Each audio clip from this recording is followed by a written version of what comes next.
Баяр 20 асуултанд хариулваа. За зөв хариулт бүрт 3 оноо, буруу хариулт бүрт одоо 1 оноо хасагдана. За тэр 36 оноо авсан бол хэдэн асуултанд буруу хариулсан бэ гэж. За тэгэхээр зөв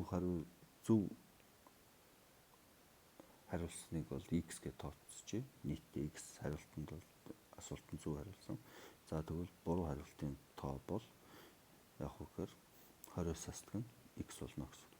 За болгоны нөхцөл ёсоор яг үгээр зөв хариулт болгонд 3, буруу хариулт болгонд бол хасах 1 оноо гэсэн. За эндээс нийт зөв бодолтноос 3x оноо. За нийт буруу бодолтоос бол яг үгээр 20-с хасдаг нь x оноо бол авсан гэсэн үг. За энэ эдгээрийн нийлбэр маань 36 авах хэрэгтэй. За тэгэхээр 4x-ээс хасдаг нь 20 тэнцүү 36.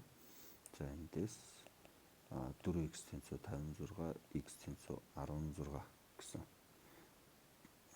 зүйл гарах нэ. Тэгэхээр эндээс бол яг үгээр 16 асуултанд бол зөв хариулсан. Үлдсэн 4-т нь бол буруу хариулсан гэсэн үр дүн гарна. За бид нарт бол буруу гэсэн учраас B хариу бол зөв байна.